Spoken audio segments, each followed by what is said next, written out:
Planchette শব্দটির সঙ্গে কিছু রোমাঞ্চকর অনুভূতি, রহস্য, গা ছমছম করা একটা ব্যাপার অঙ্গাঙ্গিভাবে জড়িত রয়েছে। অধিকাংশ মানুষই প্ল্যানচেটের প্রতি একটা আগ্রহ বরাবরই ছিল। বিশেষ করে আমার মনে পড়ছে যখন আমরা কলেজের ছাত্র, সেই সময় বোধহয় প্ল্যানচেটের একটা ওয়েব বলবো ছাত্র সমাজে এসেছিল। মানে শুনতাম অনেকেই প্ল্যানচেটে বিশ্বাস করছে, তারা চেষ্টা করেছে, অনেকে নাকি আবার কথাবার্তা বলতে সক্ষম হয়েছে ইত্যাদি ব্যাপার।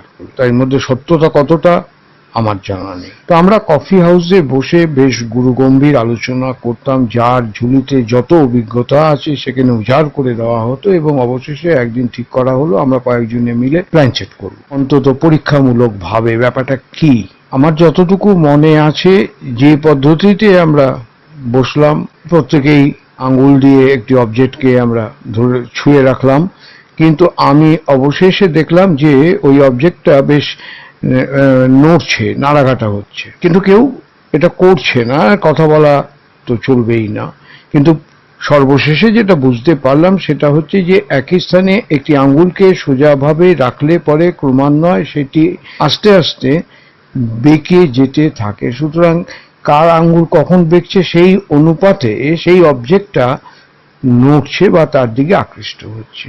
সুতরাং প্ল্যানচেটের ভূত মাথা থেকে নেমে গেল। আজকের যে প্ল্যানচেট সম্পর্কে তাহলে আমি কেন আলোচনা করছি, আমি এখানে শুরুতে বলে রাখি যে এর কোনো বক্তব্যই আমার নিজস্ব নয়, এবং উপলব্ধ সকল তথ্যর উপরে নির্ভর করে প্ল্যানচেট কিভাবে সাধারণত করবার কথা বলা হয়েছে, এবং বর্তমানে মডার্ন সোসাইটি প্ল্যানচেটকে কিভাবে ব্যবহার করছে, অন্তত এইটুকু তথ্য তালাশটা আমি দেব বা দেওয়ার চেষ্টা করব। কিন্তু তাতে ফললাভ কি হয়েছে এবং সেটা কতটা প্রমাণযোগ্য এ বিষয়ে কিন্তু আমি কোনো আশ্বাসন দিতে পারছি না। আমি আমার বক্তব্যে ফিরে আসি।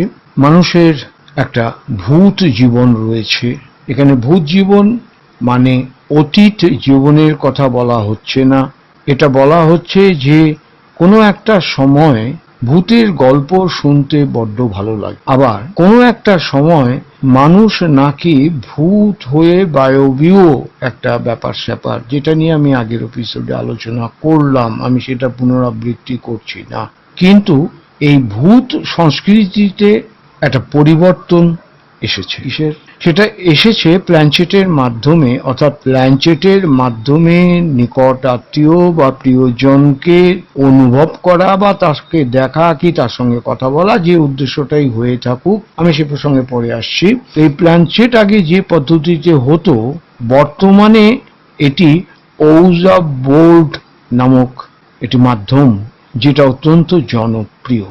ওউজা বোর্ডের মাধ্যমে জীবিতরা নাকি মৃত মানুষদের আত্মার সঙ্গে যোগাযোগ করতে সক্ষম হয়, এমনটা দাবি করা হচ্ছে। এর অস্তিত্ব বহু পুরাতন হলেও মূলত 1840 কিংবা 1850 সালের দিকে একটি স্পিরিচুয়ালিস্টদের মাধ্যমে আধুনিক মানুষদের নিকট ব্যাপক পরিচিতি পেতে শুরু করে প্ল্যানচেটের বেশ কয়েকটি ধাপ। এই ধাপগুলির মধ্যে হচ্ছে যেমন চ্যানেলিং, মানে একটা আত্মাকে আপনার খুব কাছে নিয়ে আসা। ইন্টারচ্যানেলজিয়েবল মানে হচ্ছে আপনার সঙ্গে আত্মার যোগাযোগ স্থাপন করা। ক্ল্যারিওডিয়েন্স মানে হচ্ছে আপনি আত্মাকে এবার শুনতে পাচ্ছেন। ক্ল্যারগ্যাসেন্স মানে হচ্ছে আত্মার সঙ্গে আপনি স্পর্শানুভূতি শেয়ার করতে পারছেন, তাকে ফিল করতে পারছেন। এটাকে বলা হচ্ছে ক্ল্যারিসেন্টিয়েন্স, অর্থাৎ তাকে ফিল করা। ক্ল্যারভয়েন্স, তাকে দেখতে পাওয়া। এগুলো প্রত্যেকটাই এক একটা শক্তি বলা যেতে পারে। প্ল্যানচেট সায়েন্টিফিক, মানে সায়েন্স দ্বারা এর অস্তিত্ব কি প্রমাণ করা হয়েছে কখনো? না, তেমন কোনো প্রত্যক্ষ প্রমাণ আপাতত পাওয়া যায়নি, যদিও অনেকে দাবি করছেন যে এর একটা বিজ্ঞান ভিত্তি রয়েছে। অনেকে দাবি করছেন আত্মার সান্নিধ্য লাভ করতে যদি কেউ চান তাহলে সায়েন্টিফিক উপায় চেষ্টা করা যেতে পারে, যেটা ইলেকট্রনিক ভয়েস ফেনোমেনন বলা হয়, ইভিপি, এটা হলো হোয়াইট নয়েজ ধরবার জন্য, অর্থাৎ আত্মা যদি ব্যাকগ্রাউন্ডে কোনো রকম শব্দ ইত্যাদি করে থাকে তবে এই নয়েজ ডিটেক্টর সেটিকে রেকর্ড করবে, এমনটা বলা হচ্ছে। এটা ব্যতীত HMDC অর্থাৎ হাইটেক মোশন ডিটেক্টর ক্যামেরা, এ দিয়ে নাকি ছবি ইত্যাদি তোলা যেতে পারে, যার মধ্যে রয়েছে red cellophane, thermal imaging scopes, small window কাইমস, ইনফ্রারেড থার্মাল ডিটেক্টর ইত্যাদি সকল। যাই হোক, 1883 সালে ইউরোপীয় দেশগুলোতে সর্বপ্রথম আধুনিক প্ল্যানচেটের গবেষণা পদ্ধতি শুরু হয়। ফরাসির পরলোকগত তত্ত্ব বিশেষজ্ঞ F.S. প্লাসেট আজীবন আত্মার সঙ্গে জীবিত মানুষের যোগাযোগ ঘটানোর ব্যাপারে সচেষ্ট ছিলেন এবং ঠিক সেই কারণে তার নামের সঙ্গে নাম মিলিয়ে রাখা হয়েছে প্লাসেটকে প্লানচেট, অর্থাৎ ফরাসি ভাষায় সেট শব্দটার অর্থ হলো ছোট বোর্ড। বোর্ডটি কাঠের কিংবা তামা দিয়ে বা তাম্র দিয়ে বা তামা দিয়ে তৈরি করা হয়। এবার পেছনে দিকে যদি আমরা দেখি তাহলে আত্মা ডাকাডাকির প্রচলিত পদ্ধতি ওজা বোর্ড সম্পর্কে জানার জন্য একটা টকিং বোর্ডের আবির্ভাব ঘটেছিল রোমান গ্রিক শাসন আমলে। তবে এইটুকু বিশেষভাবে বলা যেতে পারে যে অনেকেই অনেক মহাপুরুষের আত্মাকে ডাকবার চেষ্টা করেছে, এমনকি জিসাস ক্রাইস্টও বাদ পড়েননি। কি হয়েছে সে তথ্য আমার কাছে আপাতত নেই, কারণ এখানে একটা সেলফ কন্ট্রাডিক্টরি ফ্যাক্টর রয়েছে।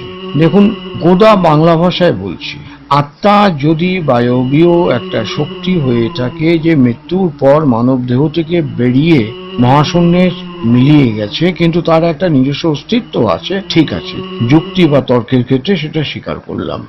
প্ল্যানচেটের মাধ্যমেও আমাদের সামনে ওজা বোর্ডে আসছে, বেশ ভালো কথা। তাহলে পরে দ্বিতীয় যে প্রতিবদ্ধ বিষয়টি সেটা হচ্ছে যে আত্মার পুনর্জন্ম। আজ যদি আমি আমার গ্র্যান্ডপা বা দাদুকে প্ল্যানচেটের মাধ্যমে ডাকবার চেষ্টা করি তাহলে দুখানা প্রশ্ন থেকে যাচ্ছে। আমার দাদুর কি পুনর্জন্ম হয়নি, যে জায়গাটা আমাদের কাছে খুব বিতর্কিত, যে মানুষের মৃত্যুর পরে আত্মার পুনর্জন্ম হয়ে থাকে। দ্বিতীয়ত, যদি পুনর্জন্ম না হয় তবে সেই আত্মা হয়তোবা ওজা বোর্ডের মাধ্যমে আসলেও আসতে পারে। সুতরাং যে কোনো একটা সিদ্ধান্ত সঠিক হতে হবে। প্ল্যানচেটে আত্মা যে কোনো সময় আসতে সক্ষম কিনা, অথবা যে কোনো সময়, অর্থাৎ কালের গতিতে বলছি।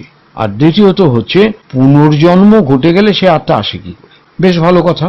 বিজ্ঞানের ভাষায় এক ধরনের অটো সাজেশন বলা যায়। অটো সাজেশন হলো মানুষের অনিয়ন্ত্রিত মস্তিষ্কের এক্সেস একটা পরিচালিত কার্যাবলী। আপনাদের তো মনে থাকবে যে বিদেশি একটা সিনেমা অরিজিন অব ইভিল, এই সিনেমাটি অনেকেই হয়তো দেখেছেন। অন্ধকার ঘরে 3-4 বন্ধু মিলে হাতে হাত ধরে মৃত আত্মাকে আহ্বান করে, পরে তাদের আহ্বানে সাড়া দিয়ে নেমে আসে সাক্ষাৎ কোনো এক আত্মা।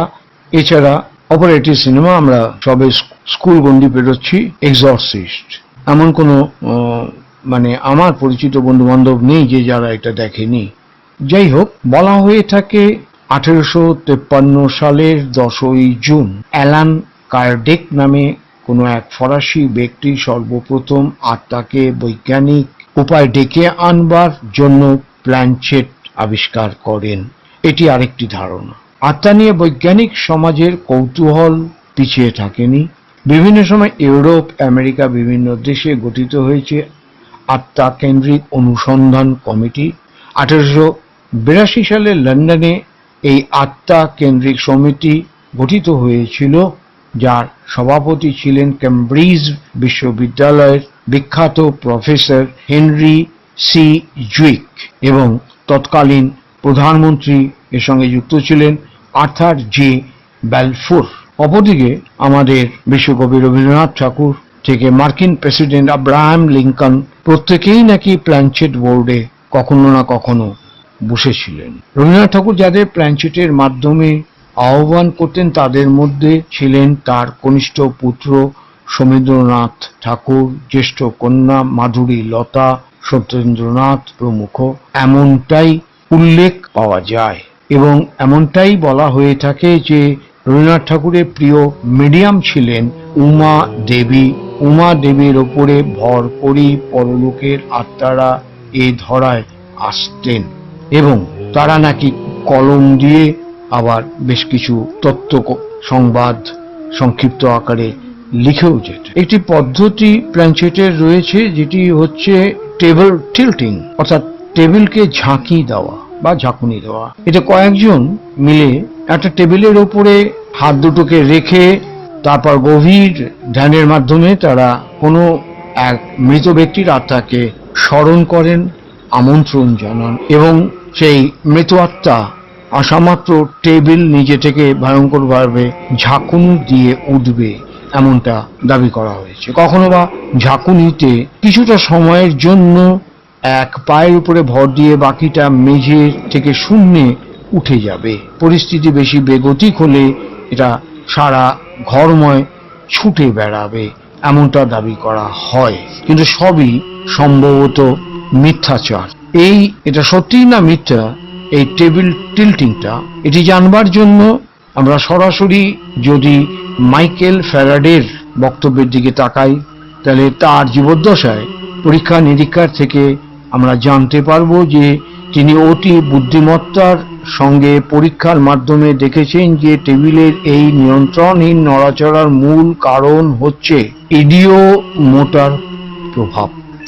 ইডিওমোটর প্রভাব হচ্ছে যারা দাবি করেন নিজের চোখে ভূত প্রেত দেখেছেন তাদের মধ্যে সবাই না হলেও কেউ কেউ আসলেই সত্যি কথা বলছেন, তবে এক্ষেত্রে তারা যেটাকে অশরীরী জাতীয় কিছু দেখার বা অনুভব করবার দাবি করছেন সেগুলো আসলে বৈজ্ঞানিক ব্যাখ্যা রয়েছে। ব্যাখ্যাগুলি মূল অশরীরী দেখার কাহিনী থেকেও বেশি চমকপ্রদ। অর্থাৎ ইডিওমোটর এফেক্ট, এটি ওউজা বোর্ড এর কথা আমরা অনেকেই শুনেছি। ওউজা বোর্ডের মাধ্যমে জীবিতরা মৃত আত্মাদের সঙ্গে নাকি যোগাযোগ স্থাপন করে। অর্থাৎ এটা একটা মেন্টাল অটোসেশন বলা যেতে পারে, যেটা আমি শুরুতে বললাম যে আমরা একবার চেষ্টা করেছিলাম আঙ্গুল রেখে কোনো অবজেক্টের ওপরে এবং তারপরে দেখলাম যে আমাদের আঙ্গুলটা কারোর একই সময় নয়। যখন যার আঙ্গুল বেঁকতে শুরু করেছে, আপনারা নিজেরাও চেষ্টা করে দেখতে পারেন যে একটা আঙ্গুল কতক্ষণ সোজা রাখতে পারেন। এটাও আমাদের মধ্যে একটা প্রতিযোগিতা হতো, যার আঙ্গুল বেশিক্ষণ সোজা থাকবে সে 4টে জিলিপি খাবে, অনেকটা সেরকম আর কি ব্যাপার। তো এখানটায় হচ্ছে যে এই অটোসেশনের মাধ্যমে যখনই সে বসছে টেবিলে 4-5 জন মিলে, তাদের কিন্তু একটা মানসিক প্রস্তুতি হয়ে যাচ্ছে যে কোনো একটা সময় এই টেবিল নড়াচড়া করবে। এটাকে সত্য জেনেই কিন্তু তারা ওই মেডিটেশনে বসছে।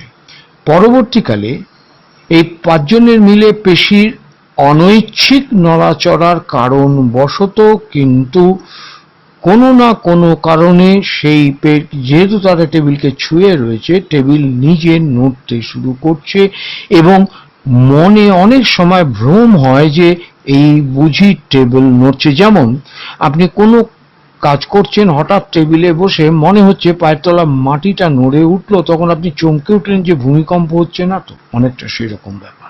এর সঙ্গে কিন্তু কোনো অশরীরী আত্মার কোনো সংস্পর্শ আছে বলে আমি অন্তত মনে করছি না, কারণ আমার জানা নেই। এবার দেখে নেওয়া যাক যে প্ল্যানচেটের প্রচলিত ধারাগুলো কি। বলা হয়ে থাকে, আমি প্রথমে আলোচনা করি বোস্টন প্ল্যানচেট। এটা কি?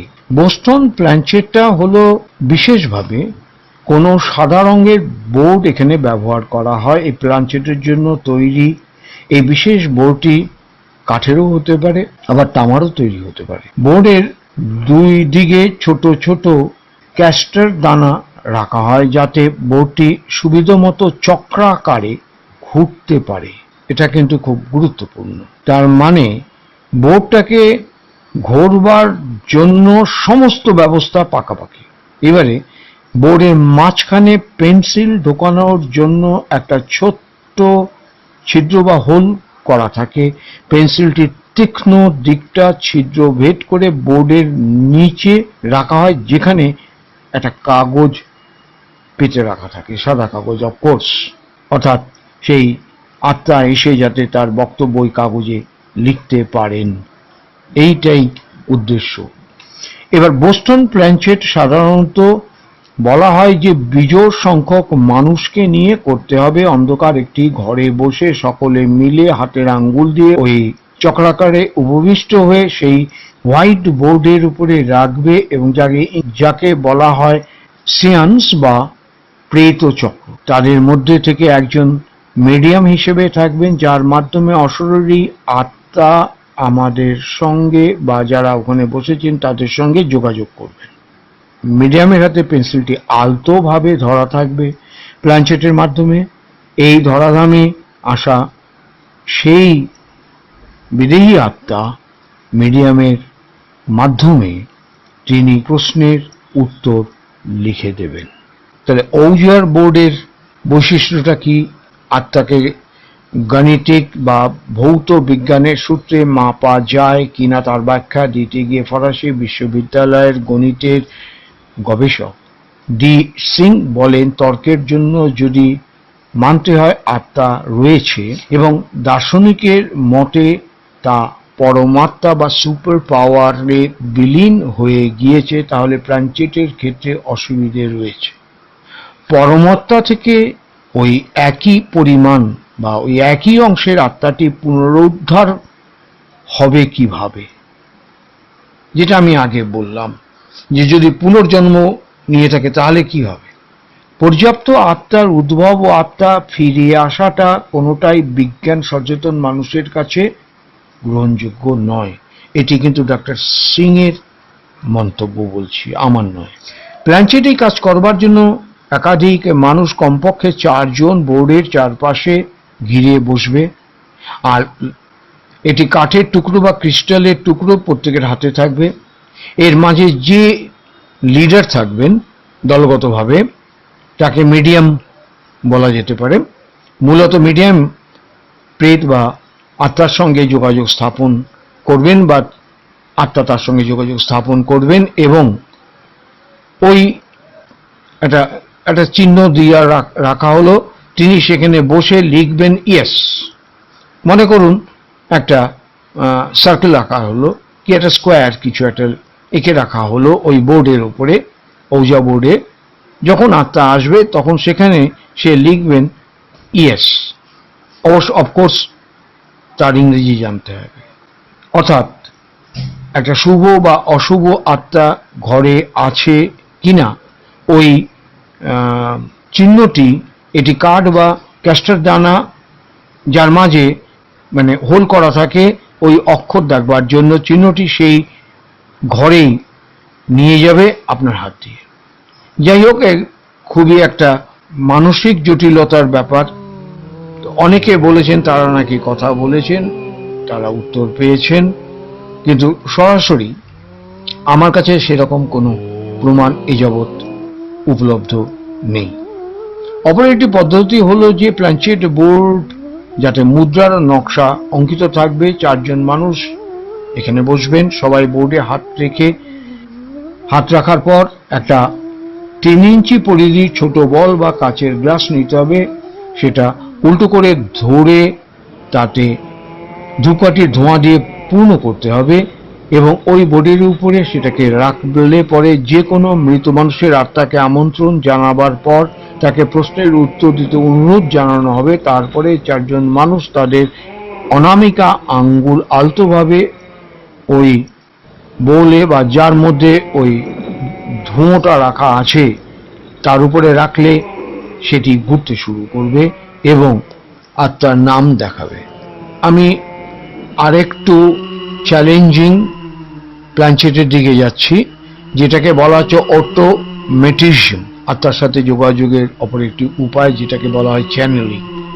এটাই সম্ভবত মানব সত্তার ইতিহাসে সবচেয়ে প্রাচীন পদ্ধতি, যেটা দিয়ে আত্মাদের সঙ্গে যোগাযোগ করা হতো এমনটাই জানা গেছে। অপর একটি পদ্ধতি হচ্ছে পরিচালন বা কনভেকশন। ধরে নিন আপনি একটা ভুতুড়ে বাড়িতে গেলেন গভীর রাতে, সেখানে ঘুরে বেড়ানোর সময় আচমকা গায়ে এক ঝলক ঠান্ডা বাতাসের ঝাপটা লাগলো। আপনি চমকে সেখান থেকে একটু পাশে সরে গেলেন, দেখলেন যে এখানকার বাতাসটা ঠিকই আছে, কিন্তু আগের স্থানের মতন অতটা ঠান্ডা নয়। প্যারাসাইকোলজিস্টরা এটাকে বলেন কোল্ড স্পট। ভূত শিকারীদের মতে কোল্ড স্পট হলো পুকুরের নির্দিষ্ট অংশে ছিপ ফেলে মাছ ধরার মতন একটা ব্যাপার, যেটা ভূতেদের যাত্রাপথের একটা জায়গা। যখন প্রেতাত্মারা অলস সময় কাটায়, তখন হাতের কাছে শিকার পেলে তারা শূন্য হতে আমাদের জগতে আবির্ভূত হয়, আর ওই বেচারা মানুষটাকে ভয় দেখিয়ে মজা পায়। এমনটাই নাকি প্রচলিত একটা মিথ। এটাতে গেল প্যারাসাইকোলজিস্টদের মতবাদ যে কোল্ড স্পট। অপর বিজ্ঞানীদের মতবাদ হলো যে বোরিং মানুষ তাদের তত্ত্বগুলোকে ঠিক বোরিংভাবেই সাজিয়েছে। তাদের মতে এটা বায়ুর পরিচলন প্রক্রিয়া ব্যতীত আর কিছু নয়। অনেক শীতল স্থান সম্বলিত বাড়ি ঘুরে দেখা গেছে সেখানে কোনো ঘুগলি কিংবা চিমনির মতন জায়গা রয়েছে যেখান থেকে ঠান্ডা বাতাস ভেতরে প্রবেশ করছে। যেহেতু ভেতরের পরিবেশের নিস্তব্ধ গুমোট একটা আবহাওয়া, তাই বায়ুর পরিচালন অতি সামান্য মাত্রায় হয়ে থাকলেও সেটা ধরা পড়ছে। সুতরাং এখানে প্যারাসাইকোলজি যেটাকে বলছেন কোল্ড স্পট, অবসর সময় ভূতেরা মজা করবার জন্য এই কোল্ড স্পটে এসে জ্যান্ত মানুষদের ভয় টয় দেখাচ্ছেন। তার সঙ্গে কিন্তু পরবর্তী বিজ্ঞানীদের যে বক্তব্য, যুক্তিসঙ্গত যে বক্তব্য, এর মধ্যে প্রচুর প্রভেদ রয়েছে। এর পরবর্তীকালে একটা হচ্ছে ইলেকট্রিক স্টিমুলেশন বা বৈদ্যুতিক প্রবাহ। যারা ভূত দেখার ঘটনার সাক্ষী তারা সকলে স্বীকার করবেন যে ছায়ামূর্তির মতন কিছু অবয়ব তারা দেখেছেন। এই ছায়া মূর্তিরা চোখের কোনায় যদি মুহূর্তের জন্য দেখা দিয়ে তারপরে উধাও হয়ে যায়। অনেকে মনে করেন এই ছায়া মূর্তিরা হচ্ছে পিশাচ, কেউ মনে করেন এরা পরিভ্রমণকারী, পরিভ্রমণের মাঝে কোনো এক মুহূর্তে দেখা দিয়ে গেল এমনটা। যেমন সুইজারল্যান্ডের বিজ্ঞানীরা এক এপিলেপ্সিতে আক্রান্ত রোগীর মস্তিষ্কে বৈদ্যুতিক স্টিমুলেশন দেওয়ার সময় প্রক্রিয়া জানতে চেয়েছিলেন। এই প্রক্রিয়াটা ছিল ভয়াবহ। সেই রোগী জানালেন তিনি তার সামনে ছায়ার মতন একটা অবয়ব দেখতে পাচ্ছেন, যেখানে সেই রোগীর প্রতিটা নড়াচড়া হুবাহু অনুকরণ করছে। যখন রোগী উঠে বসছেন তখন সেও উঠে বসছে। তিনি সামনে ঝুঁকে হাঁটু স্পর্শ করবার চেষ্টা করছেন, ছায়ামূর্তি তাকে নকল করছে। বিজ্ঞানীরা তখন সেই রোগীটিকে একটা কার্ড দিয়ে সেটার উপরে লেখাগুলো পড়তে বললেন, কিন্তু তখন রোগী দেখলেন যে ছায়ামূর্তিটা তার হাতে কার্ডটা টেনে নিয়ে যাওয়ার চেষ্টা করছে। আসলে যেটা ঘটলো সেটা হচ্ছে বৈজ্ঞানিকদের মতে সেই রোগীর মস্তিষ্কের বাম পার্শ্বে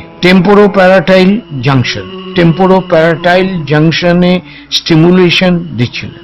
সহজ কথা বলতে গেলে এটা হচ্ছে আমাদের মস্তিষ্কের একটি অংশ, যেটা পারস্পরিকতার সাপেক্ষে আমাদের শরীরের অবস্থানের কোথায় এবং কি অবস্থায় আছে সেই তথ্য প্রতি মুহূর্তে আপডেট করতে থাকে। আরো ভালোভাবে বলতে গেলে এটা আমাদের নিজস্ব বা আপন অস্তিত্ব এবং অপরের অস্তিত্ব বোঝাতে সহায়তা করে, যে এটি আমি, এটি তুমি। যখন বিজ্ঞানীরা এই অংশটা স্টিমুলেশন দিচ্ছেন, ইলেকট্রিক্যালি চার্জড হচ্ছে, তখন এর পুরো কার্যপ্রণালীতে ব্যাঘাত ঘটতে শুরু করলো। এলোমেলো হয়ে গেল, ছত্রাকার হয়ে গেল, কে তুমি কে আমি এই বিভাজনটা বোঝা গেল না। ফলে রোগী তার নিজের শরীর অর্থে বুঝতে যে এটা আমি, এটা বুঝতে সে ব্যর্থ হলো, এবং ঠিক সেই সময় মনে হলো এটা যেন অপর একজন কেউ, যেটা আমি অপরকে দেখতে অভ্যস্ত, সেই পার্সপেক্টিভে। সুতরাং বিজ্ঞানীরা বর্তমানে উপলব্ধি করছেন যে এই পরীক্ষার ফলাফল দিয়ে শুধু সুস্থ মানুষদের ভূত দেখারই ব্যাখ্যা করা যাবে না, বরং স্কিজোফ্রেনিয়ার আক্রান্ত রোগীরা কেন তাদের আশেপাশে উদ্ভট সমস্ত জিনিসের অস্তিত্ব অনুভব করে সেটাও উপলব্ধি করে সেই অনুসারে তাদের চিকিৎসার ব্যবস্থা করা যাবে। কথা হচ্ছে এই প্রক্রিয়ায় সুস্থ মানুষদের ভূত দেখতে হয়তো প্রাকৃতিকভাবে বাইরে থেকে মস্তিষ্কের বৈদ্যুতিক স্টিমুলেশনের প্রয়োজন, কারণ তাদের মস্তিষ্ক তো আর সিজোফ্রেনিয়া রোগীর মতন স্বয়ংক্রিয়ভাবে যেখানে সেখানে ভূত দেখার জন্য তৈরি হয়নি। যদি কারোর মস্তিষ্কে, দেখুন ভূত দেখার বেসিক কারণ যেটা, ভূত দেখা আমি বারবার বলছি, বেসিক কারণ হচ্ছে এমন কোনো অবজেক্ট রাত্রেবেলায় তার ছায়া, তার চলন অনেকটা কোনো মানুষের অবয়বের মতন, সেটা শুকনো কলা গাছের পাতা হতে পারে, কোনো বড় গাছের নারকেলের শুকনো পাতা দুলছে এমনটা হতে পারে, কোনো গাছের ডাল ভেঙে পতপত আওয়াজ হচ্ছে এমনটা হতে পারে, অথবা জলাতে বা পুকুরে এমন কোনো জীব বা প্রাণী চলাফেরা করছে তার শব্দ হতে পারে। যেমন আমি নিজের অভিজ্ঞতা থেকে বলছি, আমার ছোটবেলা কেটেছে পাহাড়ি অঞ্চলে মধ্যপ্রদেশে। সেখানে আমি জানি না এখানে কি আছে না আছে, সেখানে এক ধরনের ব্যাঙ, আমরা ছোট ছোট ব্যাঙ, অত্যন্ত ছোট ব্যাঙ, সেই ব্যাঙ এখানে আমরা দেখতে পাবো না, মনে হবে ব্যাঙের বাচ্চা, সদ্য ব্যাঙাচি থেকে বেরিয়েছে, কিন্তু সেইটাই ওইখানকার প্রমাণ সাইজ। তার মুখের মধ্যে ফসফরাস জমে থাকতো, এখন বুঝতে পারছি। তখন দেখতাম তার মুখের ভেতরটা হাঁ করলে, জিভ নাড়লে কিছু আলোর মতন চিকচিক করছে। ঠিক একইভাবে একটু গায়ে মোটা কেঁচো আমরা মাটির মধ্য থেকে খুঁচিয়ে বের করতাম, এবং সেটাকে যখন আমরা কাটতাম, যত টুকরোই করি না কেন, সেটা আলো জল করত, অনেকটা সাপের মাথার মণির মতন। আসলে মণি বলে কিছু নেই সাপের মাথায়, জমানো ফসফরাসের ফেনা। ঠিক একইভাবে আলিয়াকে বাদ রাখলে, আলিয়া আমরা সবাই জানি, এমন কিছু ফেনিল পদার্থ আছে তার মধ্যে ফসফরাসের কম্পোনেন্টস জমে থাকতেই পারে, যেটাকে জল করছে দেখা যেতে পারে। একটা গাছের ওপরে মনে করুন কাল্পনিকভাবে একটা ডালে বা একটা নারকেলের পাতায় 2 ফোঁটা পড়ে রয়েছে একটা স্বাভাবিক দূরত্বের মধ্যে, এবং সেটা দপদপ করছে। রাত্রে কোনো মহিলা বা কেউ, একটা বাচ্চা কি একটা বয়স্ক লোক যে কেউ দেখলেন, তিনি হঠাৎ চোখে পড়লো, তারপরে তাকিয়ে দেখছেন যে একটা পার্টিকুলার সময়ের পরে, অর্থাৎ রেগুলার ইন্টারভেলে সেটা দপদপ করে জ্বলছে। তখনই তার মেন্টাল ব্যাকআপ হলো যে ওইটি অশরীরী কোনো আত্মার চোখ তার দিকে পিটপিট করে তাকিয়ে আছে, নাহলে ওই গাছের ডগার ওপরে ওই আলোটা জ্বলবে কেন? দিনে তো দেখা যায়নি, ওটা তো জোনাকি নয়। ন্যাচারালি এই প্রশ্ন এবং উত্তরটা সে কিন্তু নিজের ভেতরেই দিয়ে চলেছে। যেমন আমরা যখন নিজেরা কাজ করি, দৈনন্দিন কাজ করি, যে কেউ, মহিলা হতে পারে, পুরুষ হতে পারে, ছেলেরা বাচ্চারা পড়তে বসতে পারে, কিন্তু ব্যাক অফ দ্য মাইন্ডে সে কিন্তু অনর্গল কিছু একটা চিন্তা করে যাচ্ছে, অনর্গল। এবং সেই চিন্তার সঙ্গে একটা অদ্ভুত ব্যাপার জড়িয়ে থাকে যে সে কিছু প্রশ্ন করছে এবং নিজেই তার উত্তর দিচ্ছে। তো সেক্ষেত্রে যে উত্তরগুলো তার জানা আছে সেই উত্তরই সে দেবে, যে উত্তর তার জানা নেই সেই উত্তর সে দিতে পারবে না। ঠিক এই কনসেপ্টের উপরই একটা বিখ্যাত হিন্দি সিনেমা হয়েছে, আমি নামটার উল্লেখ করছি না। তো যাই হোক, ভূত দেখার ক্ষেত্রে এই যে আচম্বিত কোনো অবজেক্ট, যেটা আমাদের বিচার বুদ্ধির অগম্য, তাকেই আমরা অশরীরী বলে একটা যুক্তি খাড়া করবার চেষ্টা করছি। কেননা ছোটবেলা থেকে ভূতের একটা গল্প আমরা শুনে এসেছি। আমি খুব ছোট্ট একটা ঘটনা আপনাদের সামনে আনছি, এবং এটা জানা এবং পরবর্তীকালে নবকল্লোলে, তৎকালীন আমলে এই গল্পটা বেরিয়েছিল গল্প আকারে। ঘটনাটা ঘটেছিল পাহাড়ি অঞ্চলে কোনো একটা ব্যক্তি, তিনি রাত্রেবেলায়, তৎকালীন আমলে রাজদূত মোটর বাইক খুব নাম করা ছিল, অন্য এইরকম ধরনের শতেক মোটর বাইক তো তখন বাজারে ছিল না, যাই হোক, রাজদূত মোটর বাইকে করে যাচ্ছে অন্ধকারে, অবশ্যই হেডলাইট জ্বালিয়ে যাচ্ছে, এবং রাস্তার যে পাহাড়ি যে বাঁকগুলো উপরের দিকে যখন ওঠে বা নিচে নামে ওই একই রাস্তা দিয়ে, তখন কি হয়, বাঁকটা এতটাই ইউটার্ন থাকে যে সার্চ লাইটের মানে হেডলাইটের আলোটা ওই পাহাড় গাত্রে পড়ে, আবার ওই বাইক বা গাড়ি বা জিপ ঘুরলে পরে আবার সামনে কিছুটা খানিকটা রাস্তা দেখা যায়। ওই ইউটার্নের মুখটা কিন্তু আর বোঝা যাচ্ছে না উল্টো দিক দিয়ে কেউ আসছে কিনা। এমতো পরিস্থিতিতে যখন ওই পাহাড়ের গাত্রে ওই আলো ফোকাস পড়তে থাকলো, হঠাৎ সে দেখলো যে 4 হাত পেয়ে একটা কালো অবজেক্ট ওই পাহাড় গাত্রে দুলছে। খুব একটা গুরুত্ব দেয়নি। আবার কিছু দূর পরে গিয়ে দেখলো ওই আলোটা যখন একটা গাছের উপরে পড়লো, ও দোলানিটা খুব দ্রুত হচ্ছে। এইবারে ওর অ্যাটেনশনটা রাস্তার থেকে ওই অবজেক্টের উপরে পড়ে গেল। যেখানেই আলো পড়ছে সেখানেই দেখছে ভূত তার সঙ্গে চলছে, এবং আলটিমেটলি সে তখন বাইক ছেড়ে চোঁচা দৌড় দিতে শুরু করলো সামনের দিকে। যদিও তার যাত্রাপথ প্রায় অতিক্রম করে এসেছিল, সুতরাং লোকালয়ে গিয়ে পৌঁছলো। ওখানে চুরি চামারি খুব একটা হয় না পরের দিন সকালবেলায়, মানে হয় না বলবো না, ওখানে চুরি চামারি খুব একটা সে সময় হতোই না। এবং আমি দেখেছি আমার ছোটবেলায় আমার বাবা যে কোয়ার্টারে বসবাস করতেন সেই অঞ্চলে কেউ রাত্রেবেলায় দরজা দিয়ে শুয়েছে এমনটা আমরা শুনিনি। যাই হোক, পরের দিন সকালবেলায় সেই বাইকটি তুলে দেখে যে ওই হেডলাইটের ওপরে বড় ধরনের মাকড়সা, যেটাকে আমরা এখন তেলেন্ডুলা বলে থাকি, তো এই বড় ধরনের মাকড়সা ওর সঙ্গে লেগে রয়েছে, অবশ্য মৃত অবস্থায়। অর্থাৎ সে তার লালারসের সঙ্গে ও দুলছিল বাইকের দোলনির জন্য, এবং হেডলাইটে তার প্রতিচ্ছবি সামনের অবজেক্টে পড়ছিল স্ক্রিনের মতো। তো সুতরাং কোন ঘটনার পরিপ্রেক্ষিতে কে ভূত দেখেছেন হন্টেড হাউসে, কে দেখেছেন ড্রয়ার খুলছে বন্ধ হচ্ছে, লাইট দপদপ করছে, কেন করছে, তার প্লাগটা ঠিক মতন লাগানো রয়েছে সকেটে কিনা, এগুলো যাচাই না করে একটা সিদ্ধান্তে উপনীত হওয়া গেল যে ভূত এসেছে এবং অশরীরী আত্মা ঘুরে বেড়াচ্ছে, সে তা অনুভব করছে। এই সঙ্গে কিন্তু আমি একটা কথা খুব স্পষ্টত বলে রাখছি, আমি কিন্তু আত্মাকে দুচ্ছাই করছি না, তার অস্তিত্বকে অস্বীকার করছি না, তার কর্মক্ষমতাকে আমি অস্বীকার করছি না।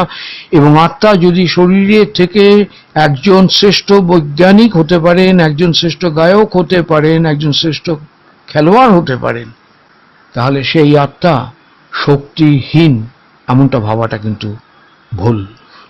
বৈজ্ঞানিক তত্ত্বকথা, বৈজ্ঞানিক বিশ্লেষণ, বৈজ্ঞানিক ব্যাখ্যা এক্ষেত্রে পর্যাপ্ত নয়, ফ্ললেস নয়, আমাদের প্রচুর প্রশ্ন থেকে যাচ্ছে। সুতরাং আত্মা, তার পুনর্জন্ম, এটাকে নিশ্চিতভাবে কিছু এখন অবধি বলা যাচ্ছে না।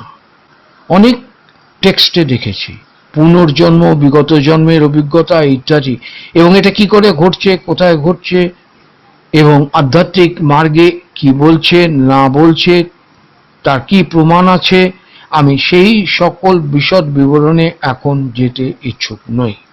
আমি স্পষ্টত জানিয়ে রাখছি, যেটা আমি যে জিনিসগুলোকে নিজে অনুধাবন করেছি, আমার কাছে প্রমাণ রয়েছে এবং আমার কাছে সাক্ষী রয়েছে, আমি সাক্ষী রেখে সেইগুলো তাদের প্রত্যক্ষ করিয়েছি।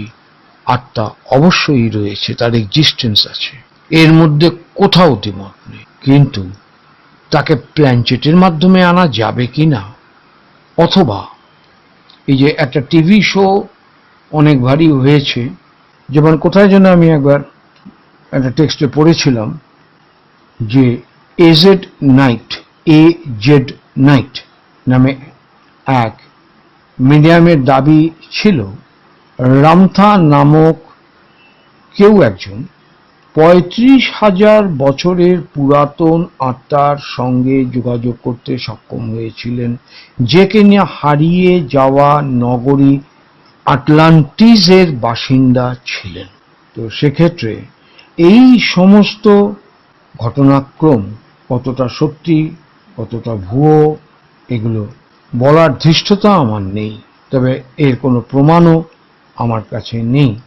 শেষ ধাপে গিয়ে আমি আরেকটি পদ্ধতির কথা উল্লেখ করব, যেটা হচ্ছে ইনফ্রাসাউন্ড, যা এ পর্যন্ত যেসব স্থানে ভূতেদের সন্ধান পাওয়া গিয়েছে বলে দাবি করা হয়, সেই সকল স্থানে বিজ্ঞানীরা যন্ত্রপাতি দিয়ে প্রচণ্ড প্রতিক্রিয়াশীল তড়িৎ চুম্বকীয় ক্ষেত্রের অস্তিত্ব খুঁজে পেয়েছেন কিনা আমার জানা নেই।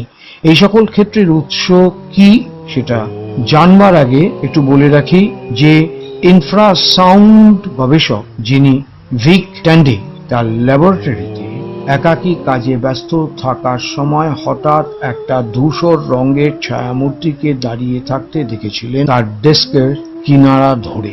প্রথমে তিনিও ধরে নিয়েছিলেন যে তার কর্মক্ষেত্রে নিশ্চয়ই ভূতের আবির্ভাব ঘটেছে, তাই সেদিনের মতন কর্মবিরতি ঘোষণা করে দিয়ে তিনি লাফিয়ে সিঁড়ি পার হয়ে নিজের গাড়িতে উঠলেন। কিন্তু বিজ্ঞান মনস্ক হওয়ার কারণবশত তিনি যুক্তিবিহীনভাবে তথ্যটাকে মেনে নিতে পারলেন না যে তার সামনে ওই ছায়ামূর্তি কোনো অশরীরী আত্মার দাঁড়িয়ে পড়েছিল। সুতরাং পরের দিন তিনি তার চেম্বারে ঢুকলেন এবং চেম্বারটিকে তিনি খুঁটিয়ে দেখতে শুরু করলেন। তখনই একটা ঘটনা তার চোখের সামনে আসলো, যেটি হচ্ছে যে গবেষক ভিক ট্যান্ডি ছিলেন ফেন্সিং খোলার ভক্ত। তিনি তার ফেন্সিং খোলার স্টিলের যে তরবারিটা দেয়ালে ঝুলিয়ে রেখেছিলেন, তিনি খেয়াল করে দেখলেন সেটা নিজে থেকেই কেমন যেন কাঁপছে। তখনই পুরো ব্যাপারটা তার মাথায় আসলো। তিনি উপলব্ধি করলেন যে এই কোনো একটা কারণে এই অসিলেশনটা হচ্ছে, তরবারিটা কাঁপছে, এবং সেই শক্তি বা বলের কারণেই তিনি রাতে ওই ভূত নামক অবজেক্টটি দেখতে পেয়েছিলেন, এবং এটি হয়তো ইনফ্রাসাউন্ড কারসাজির একটা কেরামতি হতে পারে। আজ আমি এখানেই ইতি টানছি। প্রত্যেকে ভালো থাকুন।